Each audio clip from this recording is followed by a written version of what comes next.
All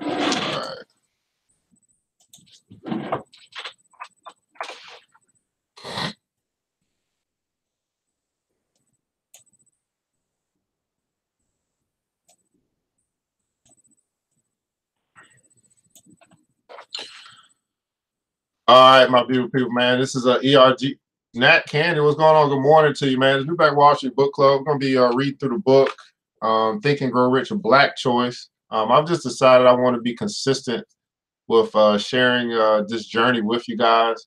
And I've actually, man, I was reading through it yesterday. I said, man, this is such a quality book. I can't wait to share with you this morning. So I know some people are off to church and catch this broadcast later. But I wanted to make sure that I brought it to you guys while I was in the mood to do so. And we're gonna be consistent, man. We're gonna kind of read every day, 30 minutes to an hour. Today we're gonna be going through, still going through chapter 1. We're gonna be talking about changing your thoughts, you change your life. Then also, it's a couple other parts of this that we'll share this morning as well. And man, again, an excellent book. So I just want to share this reading journey with you guys. Hopefully, you get some stuff out of it. What I've come to find is that this book is kind of a mix between Think and Grow Rich, As a Man Think of, and I would say Black history as well. They recommend this book for success for all Black Americans. I've had this book for a while, but never really went through it. And so it's going to be this journey starting in 2019 to go through this book, and hopefully you'll share it with us as well. So again, the book is Think and Grow Rich, a Black Choice by Mr. Dennis Kimbro in conjunction with Napoleon Hill. Again, a great book for you to pick up. You want to change some things in your life. You need some inspiration, motivation, and hopefully you get that out of our broadcast here today and as we move forward. It all really starts in the mind, and so that's what we're going to be going into as well. Today's episode is brought to you by ERGJ Black Bazaar. They do have white sage available for you if you want to pick some up. Start to clean out, get ready for that New Year's cleansing as well. You can do that as well. We got the white sage available. Just go to www.ergjblackbazaar.com, ergjblackbazaar.com. It's time to get the show on the road. What's going on with you, Mr. McCrary? Time to get the show on the road, man. New Black Wall Street Book Club, where Black folk do read, man. You know what time it is, Mr. DJ. Hit that music. New Black Wall Street Book Club. Evan Jefferson, brother, much love. Educating, elevating, because in knowledge is the power and we'll never give it up. Literature's for the masses. Where to put your money down and how to watch your assets. Yeah, uplifting others is a passion. My brother Evan, he will turn it into action. New Black Wall Street Book Club. You should come read with us. Yeah, we comprehend and discuss. If we all just come together, there's no limit for us. Here comes your host, New Black Wall Street. Evan, take it away. New Black Wall Street Book Club. All right, man. Good morning to you. Thanks so much for joining us, the ERGJ Black CEO of ERGJ Black Bazaar. Also bringing to you the New Black Wall Street Book Club, where Black folk do read. You put in the book, we absolutely will find it. Going to the book, Think and Grow Rich, a Black Choice by Mr. Dennis Kimbro. While you guys are connected, man, go and let us know where you're connected from as well, your city, your state. Want to know how far we reached today. Hit that share button, that like button as well, if you'd like to do so also. And really, guys, good morning to you, Mr. Mark Daniels. Thanks so much for joining. Instagram Live, Facebook Live, YouTube Live, wherever you are connecting with us from this morning. I just want to share this journey with you, man, guys. It's been such refreshing picking back up this thing called reading and doing it more effectively and more consistently. And I found as I consistently have dived into books and great literature, what we consider personal development or self-improvement, as I've changed the way that I think about life, about prosperity, about success, about whatever, I've seen it manifest in my life. And so hopefully, as we share some things with you today, as we go through our reading today, you grab some things, some nuggets that can help you to evolve, to develop, and take your life to a whole new level, man. Think and Grow Rich, a Black Choice. And it's interesting, guys. So I used to think, man, just reading was boring, but when I'm sharing it with you guys, hopefully you guys are enjoying this time that we share together. We're going to be picking up where we left off at episode 2. We are into the final frontier. It's called Inner Space, the Final Frontier, which is chapter number 1. And we're into the subsection, change your thoughts, change your life. Everybody put in the comments on change your thoughts. You change your thoughts, you'll change your life. And here's what it goes on to say. Again, this book is kind of a mix between Think and Grow Rich, which is by Napoleon Hill. I think As a Man Thinketh, which is by James Allen. A little bit of Earl Nightingale and Black History, all put into one book. And I think one of the greatest books for us as for anyone to read, but particularly if you're African American. Change your thoughts, change your life. Can you accept the dictum that you can think your way to success? Can you accept the dictum that you can think your way to success? And Think and Grow Rich, Napoleon Hill writes, you have absolute control over but one thing, and that is your thoughts. That is the most significant and inspiring of all facts known to man. It reflects man's divine nature.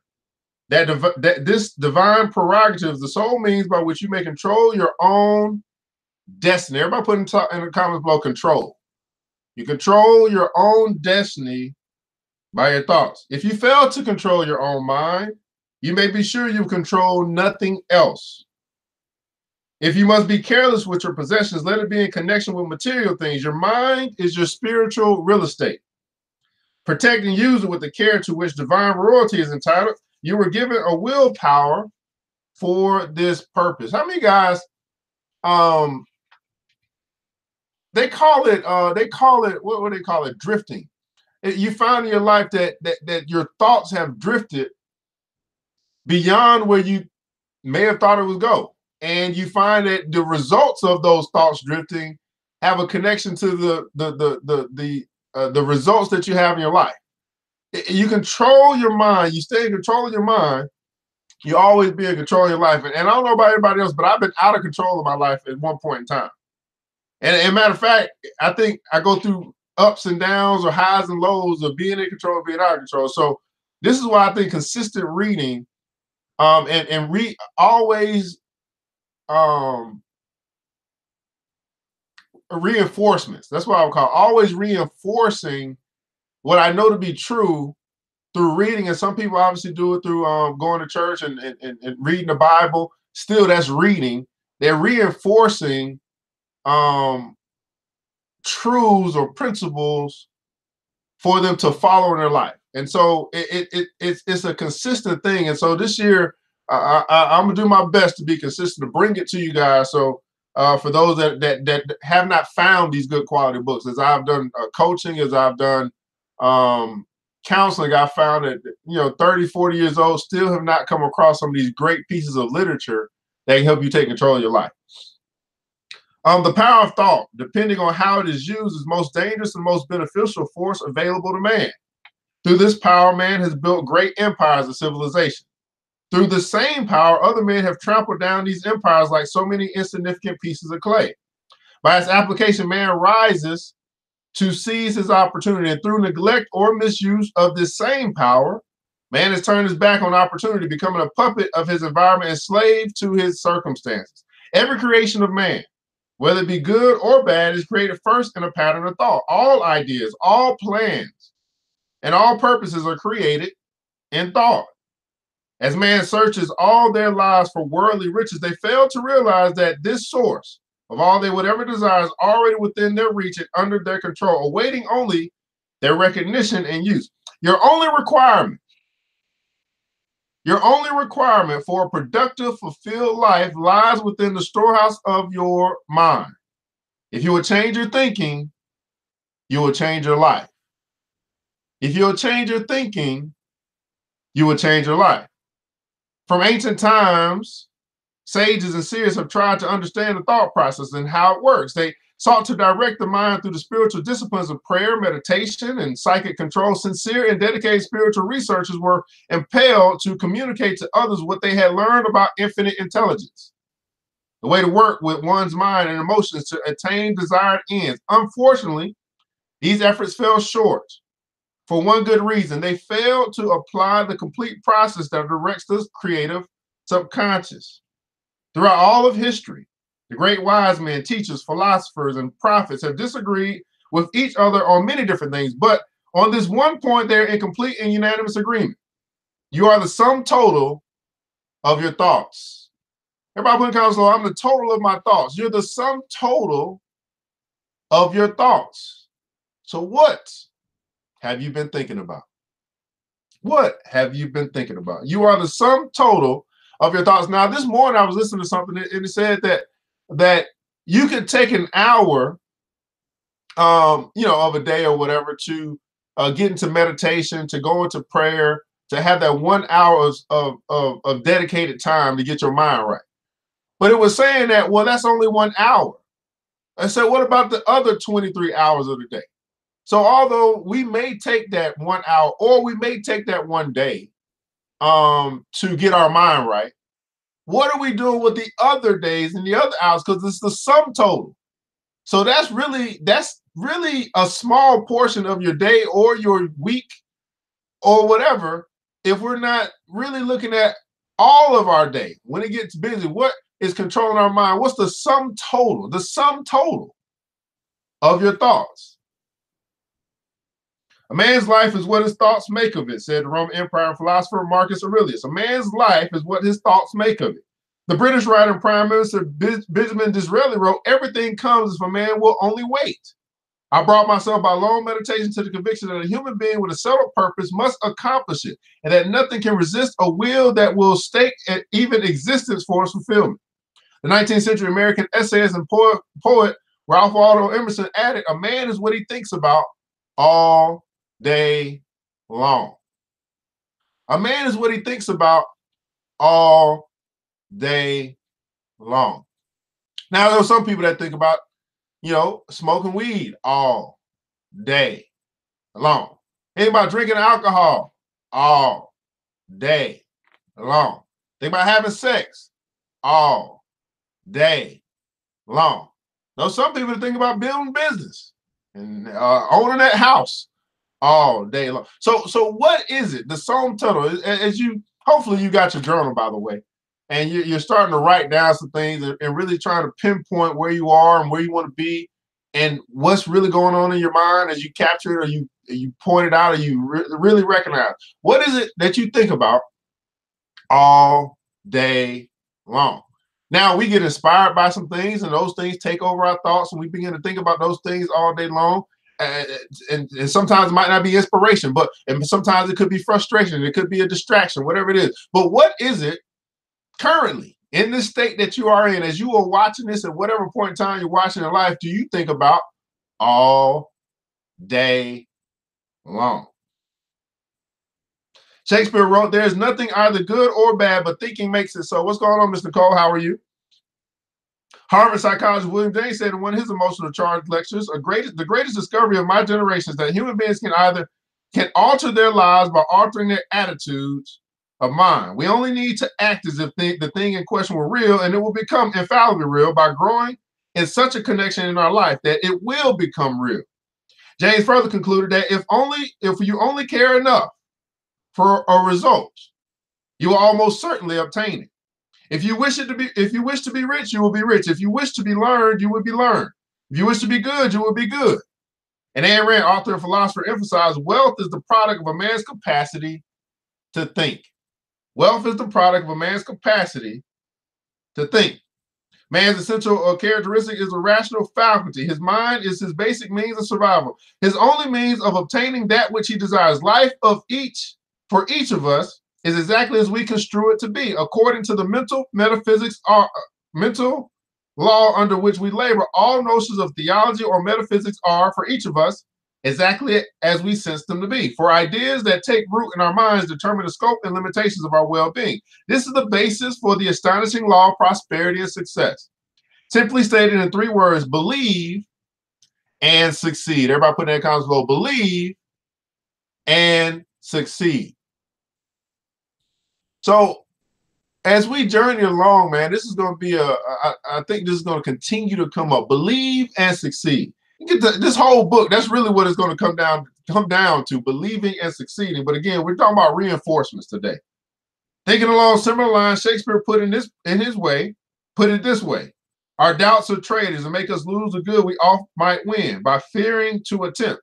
The English dramatist George Bernard Shaw reasoned, people are always blaming their circumstance for what they are. I don't believe in circumstances. The people who get on in this world are those who get up and look for the circumstances they want. And if they can't find them, they make them. Too many mental power implies such chicanery in moving objects by sheer will, but the mentally adept person works on no one but himself. The mentally adept person works on no one but himself. Is it possible that you're trying to get everybody else to change but you? Is it possible that you're trying to get everybody else to change but yourself? The mentally adept person works on no one but himself. His is the eye through which all things are seen. Only insofar as he is able to influence his own perception is he able to influence his world. So that is the subsection, change your thoughts, change your life. And sharing the comments on what you really took away from it, right? And I really like that last statement. The mentally adept person works on no one but himself. And as you and I, we begin to change ourselves, we'll begin to change our world around us. As we begin to think different, where our life will change, our life will get better, our life will follow our thoughts. And I think that's one of the most difficult things. It's not difficult.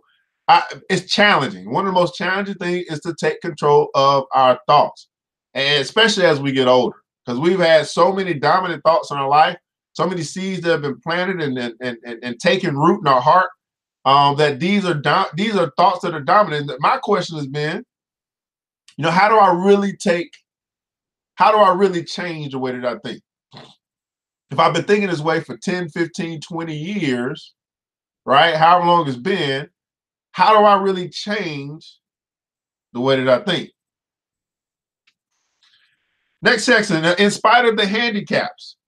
This is what I like about this book. Start adding in some Black history, man. We're going to get some Black history, man. Nothing can enslave. Oh, listen to that. Nothing can enslave an idea. Everybody put that comment below. Nothing can enslave an idea. Nothing can enslave an idea. An idea proceeds from an inner realm, which is freedom itself. It is the offspring of the greatest power in the universe, the mind. Indeed, understanding the truth about your nature as mind action can set you free from every negative concept, every enslaving belief or opinion. Ideas can move you forward to a higher quality of life, a new being, and a new awareness. Decades ago, Mary McLeod Bethune personally discovered that thoughts do become things. As one of America's most inspiring educators, she began her life's work by filling her mind with self-directed success affirmations. Though Black, uneducated, and shackled by poverty, Mary Bethune took hold of one of the strongest principles behind personal development and applied it to reach her main objective. She desperately wanted to improve the lives of Black children.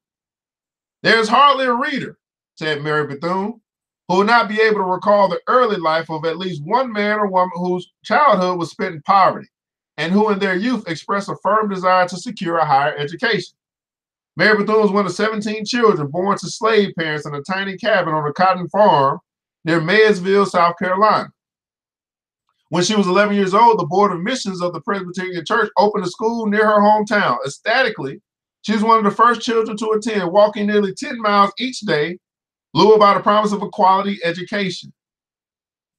Reflecting on her daughter's childhood, Mary's mother said, "We had to make some of the children go to school, but not Mary. She was in love with that little schoolhouse. Hard work and enthusiasm served her well." The following year, at the request of a wealthy Colorado dressmaker, Mary studied at the Scotia Seminary. Though initially she was uncomfortable with her appearance, Mary met every slight and criticism with unfailing faith and soon won the hearts of her teachers and peers. As her formal instruction concluded, she received numerous scholarships that enabled her to continue her studies in Chicago.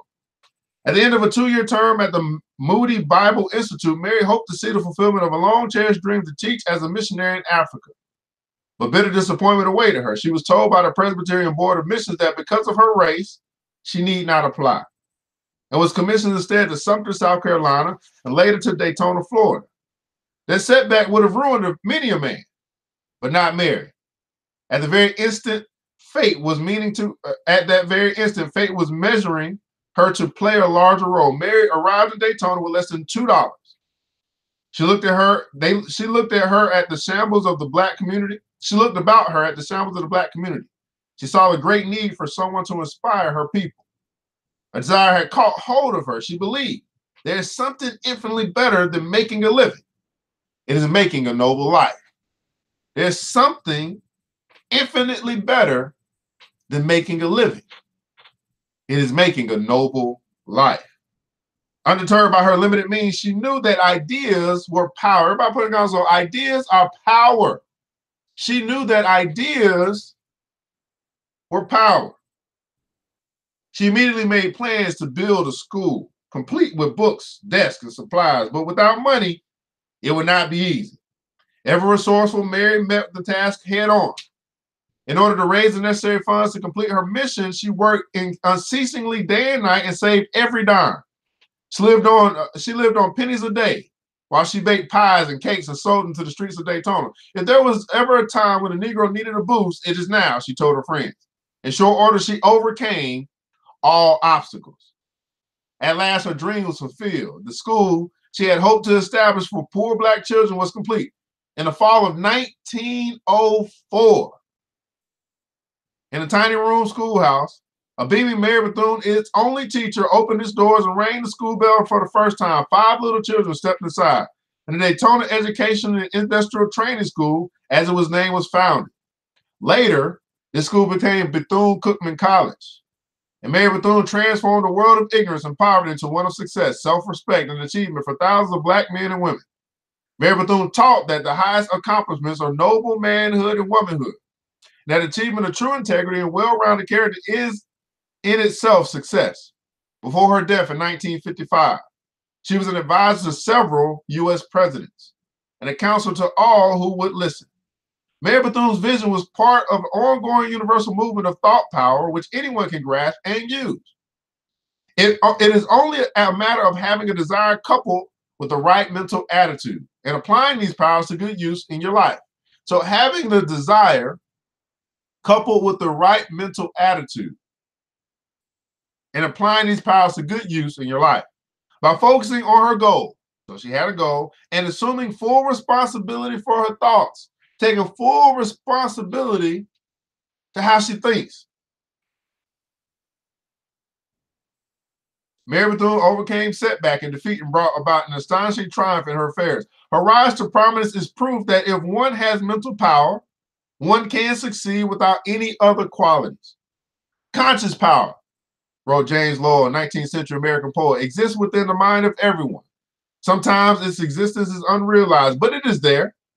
It is there to be developed and brought forth like the culturing of a beautiful flower. To allow it to remain dormant is to place oneself in obscurity, to trample on one's ambition, to smother one's faculties. To develop it is to individualize all that is best within you and offer it to the world.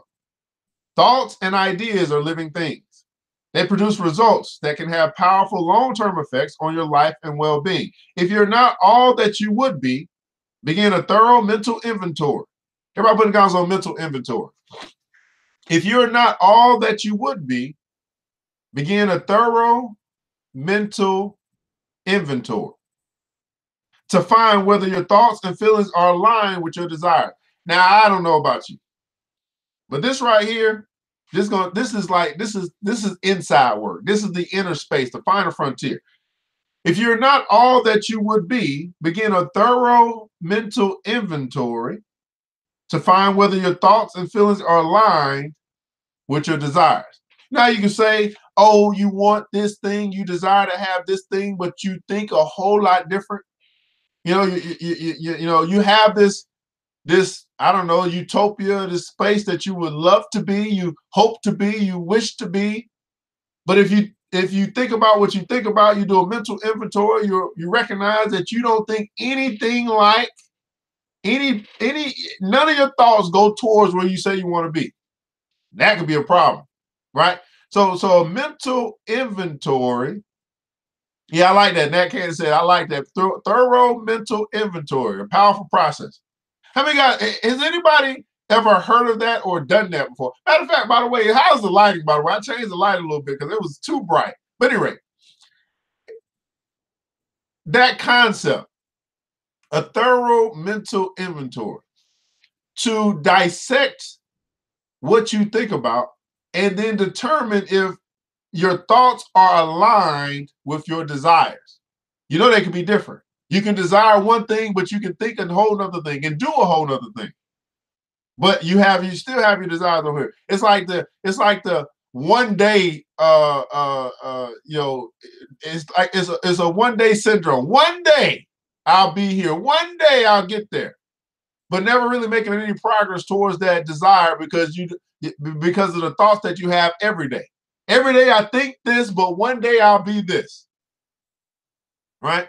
And we don't really have to stay in that space, because if we change the way that we think, we'll change our life. And so if you set that goal, you set that if that desire becomes a goal, and you think about that desire, you think about that thing that you want to do or be or have or whatever every day or all the time, if that becomes your dominant thought, then you begin to find ways in order to get to where it is that you say that you want to go. So it's one thing to say you want to be somewhere, it's a whole other thing to think your way to it. All right, you think your way to your objective. You think your way to your goal. You think your way to your accomplishment. You think your way to success. Think and act as if you were prosperous, for this will be the first step towards a prosperity consciousness, and prosperity will come to you.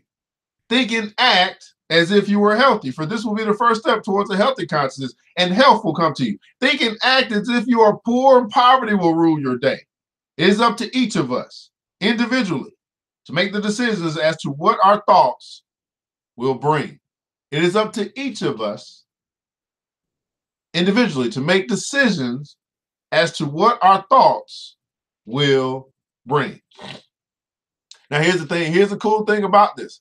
All you have to do is really look at your life right now and determine what have your previous thoughts brought you, because your previous thoughts, what you have thought about, has brought you what you have, what you do, who you are right now.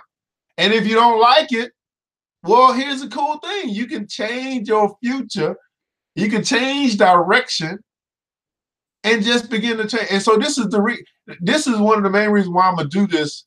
I'm really gonna make a consistent effort, concerted effort to do this often, because I'm recognizing that, especially in my community, we talk a lot about mental health, and I think there's a lot of distortion in our minds because we were never really taught how to think. And I think, and I believe books like this, books that I'll bring, books that we'll share with each other, literature that we'll share, will help us to take control of our thoughts, take control of our mind, and ultimately take control of our life. So I'm just going to keep doing it. Hopefully, those who need it will get it at some point in time in their life. Next subsection, wealth is nothing but thought. Wealth is nothing but thought. Again, we're going through the book for those who may have just joined us, Think and Grow Rich, A Black Choice by Dennis Kimbro, A Guide to Success for Black Americans. So we just heard about Mary McLeod Bethune. How many guys knew that story? Mary McLeod Bethune. Again, Black history is 365 days a year.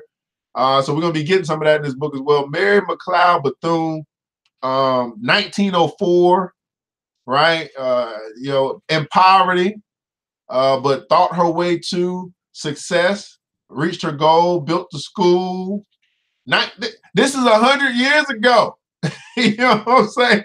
100 years ago, more than 100 years ago, 1904.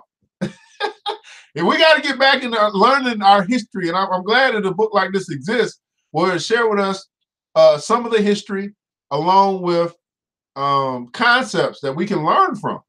Right? Knowing these stories is important. 1904. Woo! If that's not inspiring, I don't know what is for you, ladies. Wealth is nothing but thought. The roots of riches all grow from the seeds of thought. Seeds that only you can plant. It is justly ordered universe. Individual responsibility is absolute. A man's weaknesses and strengths are his own, not by another. And they can be altered only by himself, never by another. A man's condition is his own. A man or woman's condition is his own. This is called your lot in life. My condition is my own. Your condition is your own, right? It can be altered by you. You can change your life. I think I want to make that point so evident and clear. You have the power to change your life. I have the power to change my life. I don't care how old, how young you are. We each have the power to change our life.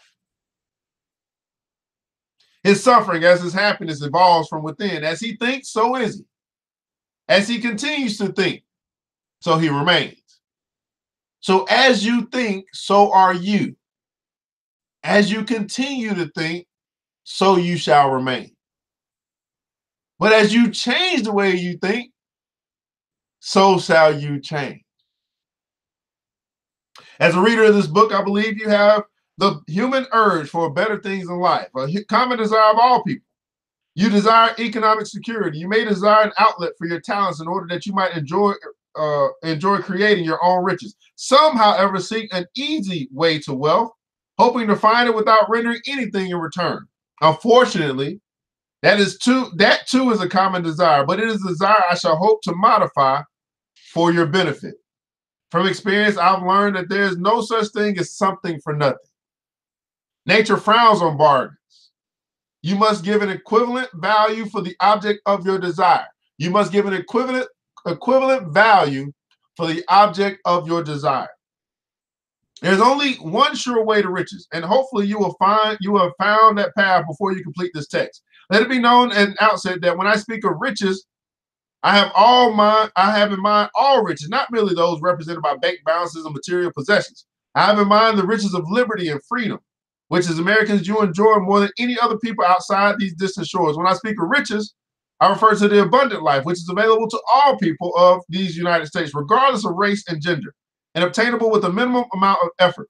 I sincerely hope that you will aim for your fair share, not only of the things that money can buy, but of the things money cannot buy. By riches, I mean, number one, peace of mind. Everybody put in console, peace of mind. Number one, peace of mind. By riches, I mean, number one, peace of mind. And what is peace of mind? Peace of mind is freedom from all negative emotions. Peace of mind is the absence of fear and anger, resentment, hatred, jealousy, and guilt. Peace of mind helps you live your life on your own terms and the values of your choosing so that every day your life grows richer and fuller. Peace of mind. By riches, I mean, number two, the right mental attitude. If I put that in console, the right mental attitude. All riches of whatever nature begin as a state of mind. Remember that state of mind is the one and only asset over which you can have complete and unchallenged control. The right mental attitude. By all riches, I mean health and energy. If I put that in console, health and energy. You cannot separate the body and the mind, for they are one. Anything that affects the health and vigor of the mind will affect the body. In turn, anything that affects the health and body will affect the mind. Health and energy are the freedom from pain and disease, a sound mind plus a sound body. Health and energy begin with the health consciousness. Your health is a priceless commodity. So you got peace of mind, right mental attitude, health and energy. By riches, I mean, number four, loving relationships. Loving relationships. Love is the great force that created the universe. Love is forever working in your life because it is the primal cause, the essence and nature of life. It is the creative force that propels all achievement, success, and ideas.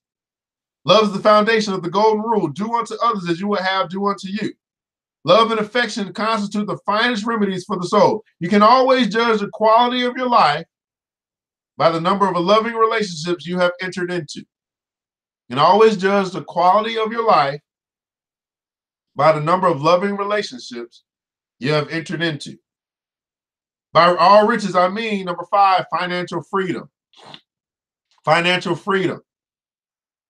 Financial freedom is not attained by the possession of money alone. It is attained by the service one renders. Useful service may be converted to all forms of human needs with or without the use of money. Now, this is a concept that I speak on and I teach consistently, is about service. What service are you providing in the marketplace? Ultimately, the level of service that you provide will have a corresponding return to you in money and other areas. What service are you providing? What level of service? Those who are, the less service that you provide, the less you get back in return. That's basically how it works. Financial freedom is not attained by possession alone, it's attained by the service of one renders. Useful service may be converted into all forms of human needs. Those who are financially free have learned the central rule to riches. You may have all the money you desire. The only requirement is that you must earn it. Fully 80% of those with whom you come in contact with think of money all the time without realizing the above maxim. The average man will tell you that he wants to make $1 million, or that he wants to make a lot of money. He doesn't realize that the only people who make money are those who work in a mint. The successful must earn their wages or profits. The wisdom surrounding money is strange. If you have enough of it, you hardly think about it. But if you lack it, you'll think of nothing else. Each of us must know that in order to enjoy peace of mind, have loving relationships, and health and energy, we must be able to overcome any money problems. We must be able to overcome any money problems.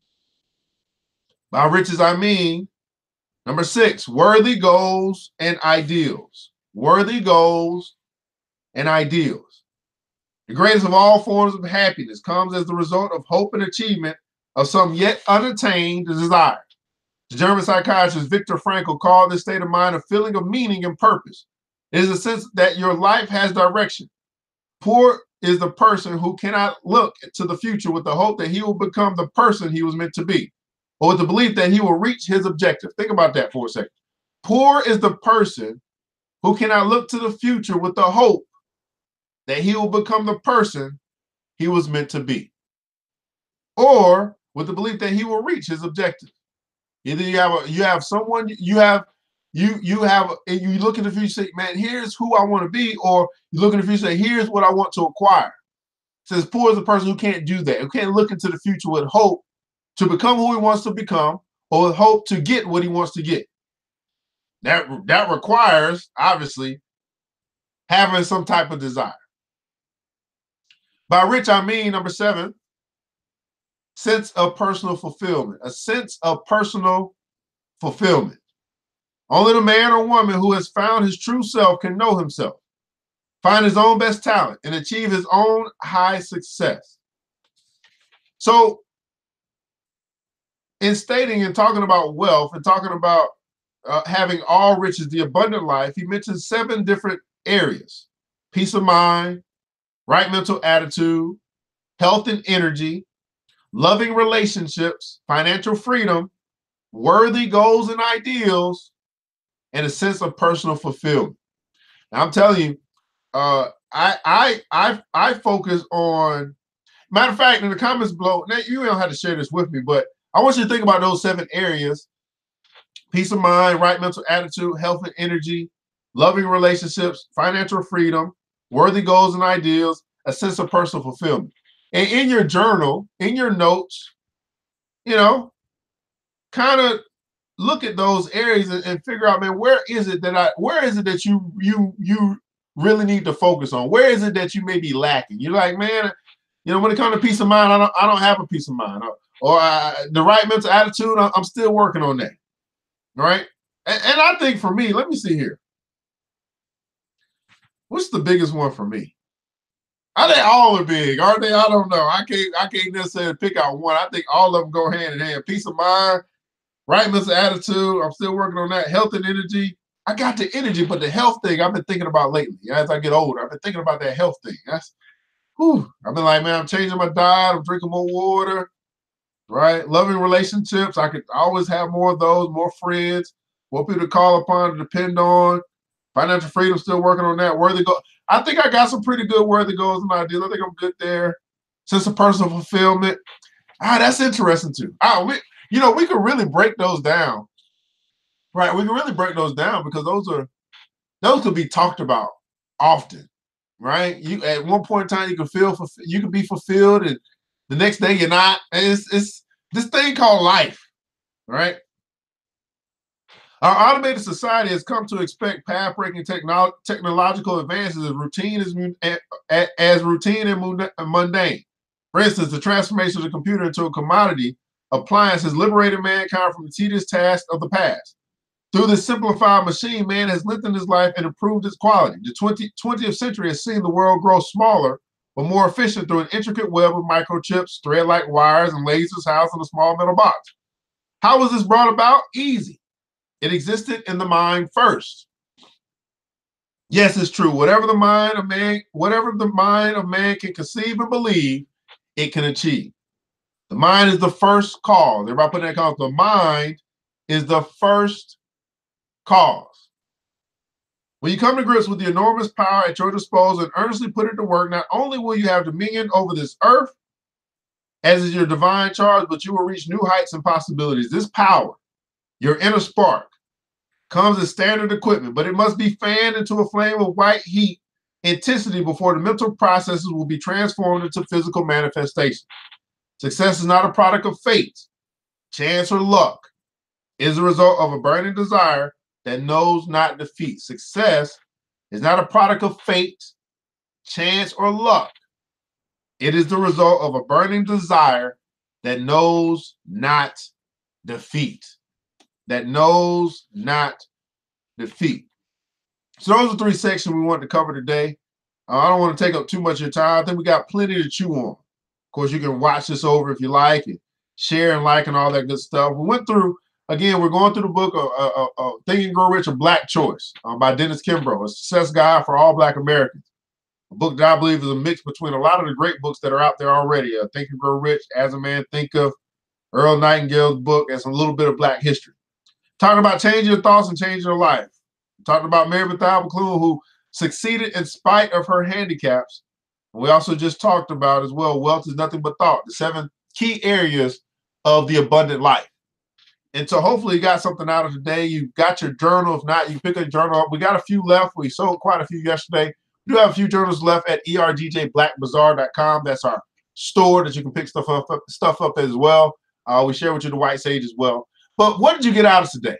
All right, as you have been joining in with us here on the New Black Wall Street Book Club, we're going to be making a consistent effort to make an impact, to make a change, to make a difference in your life by helping you change the way that you think, helping you to process things differently and take control of your thoughts. You take control of your mind, you take control of your thoughts.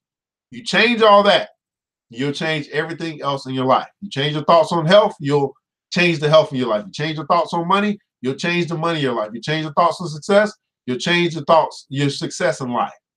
Change the way that you think, you'll change your life forever. So hopefully you got something out of there, man. What are your takeaways from today? Of course, this New Black Wall Street Book Club where Black folk do read. You put in the book, we absolutely will find it. I'm ERGJ, your host, also CEO of ERGJ Black Bazaar. You can check that store out, www.ergjblackbazaar. Support the cause, support the dream, get something nice for yourself or someone else as well. Hey, man, that's our time today, man. Hopefully you guys enjoyed it. Remember this, man. It takes a village, but it starts with us. Mr. DJ, hit the music. New Black Wall Street Book Club. Evan Jefferson, brother, much love. Educating, elevating, because in knowledge is the power and we'll never give it up. Literature's for the masses. Where to put your money down, now how to watch your assets. Yeah, uplifting others is a passion. My brother Evan, he will turn it into action. New Black Wall Street Book Club. You should come read with us. Yeah, we comprehend and discuss. If we all just come together, there's no limit for us. Here comes your host.